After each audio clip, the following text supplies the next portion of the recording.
Movie की शुरुआत में दुनिया के सबसे बहादुर और ताकतवर लड़ाकू सिपाही हरक्यूलिस की कहानी सुनाई जाती है, जिसके बारे में कहा जाता है कि वो गॉड ज़्यूस और एक आम औरत का बेटा है, जिसकी वजह से वो आम आदमियों से बहुत ज्यादा ताकतवर और बहादुर है। लेकिन ये सब कहानियां मनगढ़ंत और फर्जी कहानियां होती हैं जो हरक्यूलिस के साथियों में से एक साथी आइलोस, जो हरक्यूलिस की गाथा है, दुनिया को सुनाता फिरता है, जिसमें वो हरक्यूलिस के 12 खतरनाक कारनामों के बारे में बताता है कि जब हरक्यूलिस ने अकेले ही बहुत सारे खतरनाक राक्षसों को अकेले मार गिराया था। और ये सब कहानियां वो इसलिए सुनाता था ताकि हरक्यूलिस को और शोहरत मिल सके और वो ज्यादा पैसे कमा सके, क्योंकि असल में हरक्यूलिस और उसके साथी किराए के सिपाही होते हैं जो बड़ी बड़ी सल्तनत के साथ मिलकर जंग लड़ने के बदले में सोना लिया करते हैं। हरक्यूलिस के साथियों में से एक का नाम एम्फीरियस है, जो एक ज्योतिष है। दूसरे का नाम टेडियस, जो एक जानवर जैसा इंसान है और बहुत खतरनाक लड़ाकू है। तीसरे का नाम है अटोलिकस और आखिरी साथी जो एक लड़की है, उसका नाम एटलांटा है। एक तरफ ये सब झूठी कहानियां तो थीं, लेकिन हरक्यूलिस असल में भी बहुत ज्यादा ताकतवर और अकेले दर्जनों दुश्मनों से निपटने की काबिलियत और बहादुरी रखता था। तो फिर दिखाते हैं कि एक दिन किसी बादशाह के लिए लड़ने के बाद हरक्यूलिस और उसके साथी अपने ठिकाने पे होते हैं, जहाँ उनसे मिलने थ्रेस की राजकुमारी एर्जीनिया आती है और वहाँ आकर हरक्यूलिस को उसकी सल्तनत के लिए लड़ने का बोलती है, क्योंकि उसकी सल्तनत थ्रेस एक खतरनाक और क्रूर दुश्मन के साए में जी रही है और उसके हमले से थ्रेस सल्तनत नेस्तो नाबूद हो सकती है। वहीं एर्जीनिया इस काम के लिए हरक्यूलिस को यकीन दिलाती है कि थ्रेस के बादशाह कोटेस के पास बहुत सोना है और वो तुम्हें मुंह मांगा सोना दे सकते हैं। ये सुन के हरक्यूलिस और उसके साथी थ्रेस के साथ लड़ने के लिए राजी हो जाते हैं और एर्जीनिया उनको अपने साथ अपनी सल्तनत ले जाती है, जहाँ बादशाह कोटेस हरक्यूलिस और उसके साथियों से मिलता है और उसको अपनी सल्तनत के बुरे हाल के बारे में बताता है कि रेसिस की ये जंग थ्रेस सल्तनत की फौजें खा गई है और सिपाहियों की कमी हो जाने की वजह से हमें फौज में किसानों और व्यापारियों को भर्ती करना पड़ा। और कहा जाता है कि रेसिस की फौज में इंसानी दरिंदे हैं जिनके दिमाग पे रेसिस ने जादू से कब्जा कर रखा है और वो थ्रेस के हर छोटे बड़े गांव में कत्लेआम मचा रहा है। तो इस जंग को खत्म करने और रेसिस को मारने के लिए आपको हमारा साथ देना होगा और हमारी फौज, जिसमें सिपाहियों के बजाय किसान भर्ती हैं, उनको लड़ने और जंग पे जाने की तालीम देनी होगी। फिर अब अगले सीन में दिखाते हैं कि हरक्यूलिस और उसके सिपाही थ्रेस की नौसिखिया फौज को लड़ना और खुद की हिफाजत करने की ट्रेनिंग देना शुरू करते हैं। यहाँ थ्रेस की फौज की ट्रेनिंग शुरू ही होती है, तभी राजा कोटिस के जासूस रेसिस की खबर लेकर आता है, जहाँ वो उनको बताता है कि रेसिस दोबारा हमला करने के लिए निकल चुका है और इस बार वो हमारे करीबी गांव को जलाकर राख करने वाला है। तो इस कत्लेआम को रोकने और रेसिस की फौज से लड़ने के लिए हमारे पास सिर्फ एक दिन का समय है, क्योंकि अगर हम कल सफर पे निकलेंगे तो रेसिस से पहले पहुंचकर उस गांव को रेसिस के कहर से बचा सकेंगे। लेकिन यहाँ हरक्यूलिस राजा कोटिस से कहता है कि आपकी फौज को लड़ाई सिखाने के लिए मुझे कुछ हफ्तों का वक्त लगेगा। अगर अभी इस फौज के साथ जंग पे गए तो हमारी फौज का बहुत नुकसान होगा, क्योंकि ये सब अभी नौसिखिए किसान हैं, सिपाही नहीं। लेकिन राजा कोटिस फौज को तैयार होने का वक्त नहीं दे सकता था, क्योंकि वो मासूम लोगों से भरा गांव बचाना उसके लिए ज्यादा जरूरी था। और ये बोलकर राजा कोटिस अगले दिन इस जंग के लिए निकलने का हुक्म दे देता है। फिर दिखाते हैं कि अगले दिन राजा कोटिस हरक्यूलिस और अपनी फौज लेकर उस गाँव की तरफ रवाना हो जाता है, लेकिन जब तक वो लोग उस गाँव तक पहुँचते हैं, रेसिस की फौज उस गाँव को जलाकर राख कर चुकी थी और वहाँ रहने वाले सब मासूम लोगों का कत्लेआम भी हो चुका था। ये सब देखकर हरक्यूलिस फौज को पैदल आगे बढ़ने का बोलता है ताकि उस गांव के अंदर जा सके। लेकिन जैसे ही हरक्यूलिस अपने साथियों और उस फौज के साथ उस गांव के अंदर घुसता है तो वहाँ उनको पता चलता है कि वो लोग रेसिस के जाल में फंस चुके हैं और रेसिस की फौज उनको चारों तरफ से घेर चुकी है। तभी हरक्यूलिस फौरन फौज को ढाल बनाकर राजा कोटिस को महफूज रखने का हुक्म देता है और खुद अपने कुछ साथियों के साथ उस फौज का सामना करने खड़ा हो जाता है। ये देखकर रेसिस की फौज हमला करती है और उनमें से एक सिपाही भागता हुआ हरक्यूलिस को मारने आगे बढ़ता है, लेकिन हरक्यूलिस उसको एक ही मुक्का मारता है, जिसकी वजह से वो सिपाही दूर जाकर गिरता है और मारा जाता है। ये देखकर थ्रेस की फौज में भी जज्बा पैदा हो जाता है और वो भी रेसिस की फौज का डटकर सामना करने की हिम्मत उनके अंदर आ जाती है। और वहीं हरक्यूलिस और उसके साथी अकेले ही पूरी दुश्मन फौज पे टूट पड़ते हैं और सबको बहुत बुरी तरह मार रहे होते हैं। लेकिन दुश्मन की तादाद ज्यादा होने की वजह से रेसिस की फौज थ्रेस के सिपाहियों की ढाल तक पहुंच जाते हैं और राजा कोटिस को मारने के लिए ढाल तोड़ने की कोशिश कर रहे होते हैं। वहीं हरक्यूलिस भी दुश्मन से लड़ने के साथ साथ राजा कोटिस को महफूज रखने के लिए सिपाहियों को हुक्म दे रहा होता है, लेकिन थ्रेस के सिपाही जो अभी नौसिखिए थे वो ज्यादा देर दुश्मन फौज के आगे नहीं टिक पा रहे होते हैं, जिसकी वजह से थ्रेस के काफी सारे सिपाही भी मारे जा रहे होते हैं। और दुश्मन फौज जब राजा कोटिस तक पहुंचने ही वाली होती है, तभी एम्फीरियस अपने घोड़े के साथ जुड़ी बग्गी लेकर वहां आ जाता है, जिसमें 2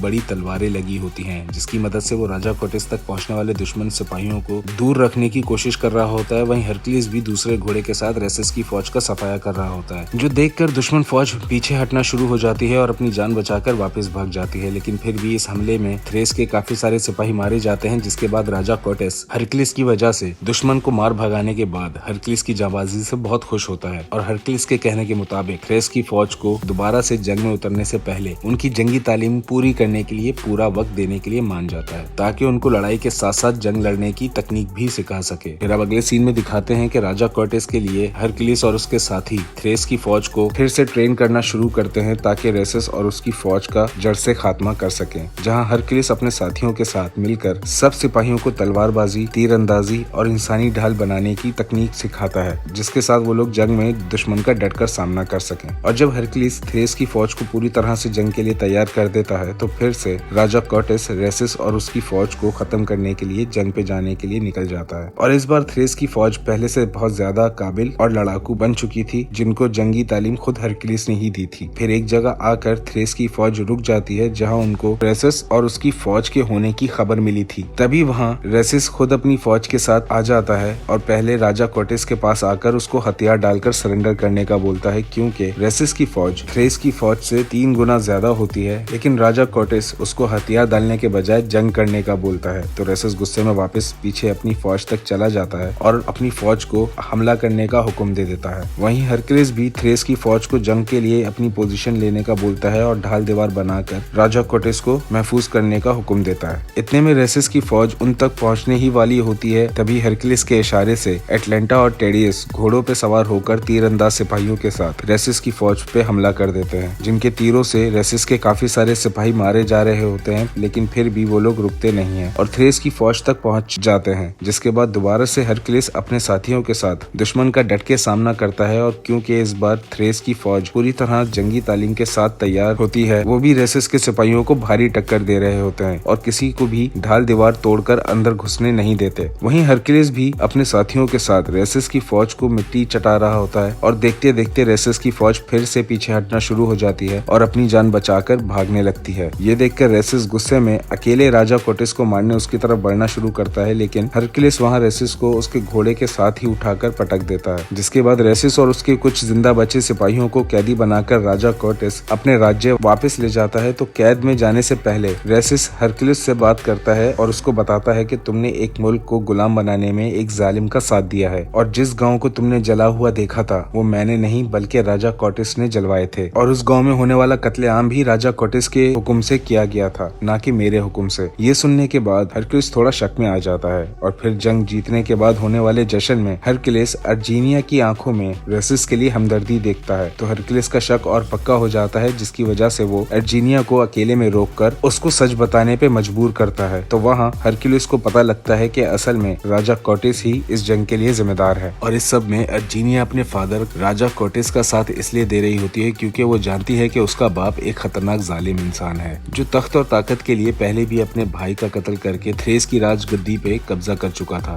और अब जब अर्जीनिया का बेटा विरासतन थ्रेस का होने वाला राजा है, तो कोर्टेस ने अपनी बेटी अर्जीनिया को धमकी देकर अपने साथ किया हुआ था कि अगर वो कोर्टेस का साथ नहीं देगी तो वो उसके बेटे एरियस को भी जान से मार डालेगा। ये सब बात चलते अचानक राजा कोर्टेस का सिपह सलार भी वहाँ आ जाता है, जो हरक्लिस को बताता है कि राजा कोर्टेस उससे मिलना चाहते हैं। तो हरक्लिस, जो कोर्टेस की असलियत जान चुका था, वो उससे मिलने चला जाता है। तो वहाँ कोर्टेस हरक्लिस को थ्रेस की फौज का सिपह सलार बनकर कोर्टेस के बुरे कामों का भागीदार बनने की दावत देता है, लेकिन हरक्लिस उसकी ये दावत ठुकरा देता है। तो कोर्टेस हरक्लिस को उसका सोना देकर अपने साथियों के साथ वहाँ से जाने का बोलता है। वहाँ से जाते हुए हरक्लिस अर्जीनिया और उसके बेटे एरियस के बारे में सोच रहा होता है, क्योंकि थ्रेस सल्तनत के साथ साथ अर्जीनिया और उसका बेटा भी कोर्टेस के जुल्म का शिकार है। तो हरक्लिस सोना लेकर वहाँ से जाने के बजाय वापस महल के अंदर चला जाता है, ताकि कोर्टेस को मारकर थ्रेस की सल्तनत का नया राजा अर्जीनिया के बेटे एरियस को बना सके, जो एक अच्छा राजा बनकर सल्तनत को संभालेगा। लेकिन महल के अंदर जाते ही थ्रेस के बहुत सारे सिपाही आकर हरक्लिस और उसके साथियों को घेर लेते हैं। तभी कोर्टेस भी वहाँ आ जाता है और हरक्लिस को बेहोश करके उसके साथियों के साथ साथ अर्जीनिया और उसके बेटे को भी कैद में बंद कर दिया जाता है। और फिर जब हरक्लिस को होश आता है तो राजा कोर्टेस वहाँ सबको मौत की सजा देता है, जिसके लिए वो सबसे पहले अपनी बेटी अर्जीनिया का सर धड़ से अलग करने के लिए कैद से निकलवाता है, क्योंकि कोर्टेस की नजर में वो गद्दार हो चुकी थी, क्योंकि उसने सब सच्चाई हरक्लिस को बता दी थी। ये सब देखकर हरक्लिस गुस्से से पागल हो रहा होता है और जब अर्जीनिया को कत्ल करने के लिए तैयारी की जा रही होती है, तब हरक्लिस कोर्टेस अपनी असली ताकत पहचानने की कोशिश करता है, जहाँ वो लोहे की मजबूत बेड़ियों को अपने हाथों की ताकत से ही तोड़ देता है और अर्जीनिया का सर कलम होने से पहले ही उसको मरने से बचा लेता है। ये देखकर कोर्टेस अपने खूंखार भेड़ियों को हरक्यूलिस पे छोड़कर वहाँ से भाग जाता है और वो तीनों भेड़िए हरक्यूलिस को मारने और चीरने के लिए उस पे हमला कर देते हैं। वहीं दूसरी तरफ अर्जीनिया कैद में से हरक्यूलिस के बाकी साथियों को निकालने में लगी होती है और हरक्यूलिस जो उन भेड़ियों से लड़ने में बहुत बुरी तरह जख्मी हो चुका था, लेकिन फिर भी वो अकेला ही उन तीनों भेड़ियों को जान से मार डालता है और फिर हरक्यूलिस सबको लेकर उस कैद खाने से बाहर आता है और वहाँ मौजूद सारे सिपाहियों से निपटता हुआ कोर्टेस को खत्म करने के लिए महल के बाहर तक पहुँचता है। तो वहाँ कोर्टेस अपनी पूरी फौज के साथ हरक्यूलिस को मारने के लिए तैयार खड़ा होता है, जिसके साथ उसने एरियस को भी मारने के लिए पकड़ रखा था। जिसके बाद कोर्टेस हरक्यूलिस को हथियार डालकर उसके सामने झुकने का बोलता है और उसकी बात अगर नहीं मानी गई तो वो एरियस को मार डालेगा। लेकिन तभी ऑटोलिकस छुपके से आकर उन सिपाहियों को मार डालता है जिन्होंने एरियस को पकड़ा हुआ था। ये देखकर एरियस भी सिपाहियों से आजाद होकर अपनी माँ अर्जीनिया की तरफ भागना शुरू करता है। तो यहाँ टेडियस आकर एरियस की ढाल बन जाता है और उसको महफूज अपनी माँ तक पहुँचा देता है। लेकिन इस सब के बीच टेडियस भी तीर का वार खा चुका होता है, लेकिन फिर भी वो उस तीरंदाज सिपाहियों की टुकड़ी को मारने उसकी तरफ भागता है, जहाँ टेडियस तीर के वार खाते हुए भी उस पूरी टुकड़ी को मार डालता है, लेकिन खुद भी जिंदा नहीं बच पाता। टेडियस की मौत की वजह से हरक्यूलिस बहुत ज्यादा गुस्से में आ जाता है, क्योंकि टेडियस उसका बहुत ही भरोसेमंद साथी था। और दूसरी तरफ हरक्यूलिस के बाकी साथी दुश्मन फौज को रोके रखने के लिए उनके रास्ते में आग लगा देते हैं, जिसकी वजह से हरक्यूलिस और उसके साथियों को वहाँ थोड़ा वक्त मिल जाता है। लेकिन हरक्यूलिस जो बहुत ज्यादा गुस्से में था, वो फिर से अपनी ताकत का एक कारनामा दिखाता है और उस महल के दरवाजे पे बनी विशाल मूर्ति को अपने हाथों से तोड़कर दुश्मन फौज पे गिरा देता है। तो उस मूर्ति के टूटे हुए भारी भरकम टुकड़ों से दुश्मन फौज को पीछे हटना पड़ता है, लेकिन उस मूर्ति के एक और बड़े टुकड़े से कोर्टेस बहुत बुरी मौत मारा जाता है। और आखिर में थ्रेस की फौज हरक्यूलिस का ये कारनामा और कोर्टेस की मौत देखने के बाद पूरी सेना हरक्यूलिस के आगे झुक जाती है और कोर्टेस की मौत के बाद थ्रेस सल्तनत का नया राजा एरियस को बना दिया जाता है। और यहाँ इस फिल्म की कहानी खत्म होती है।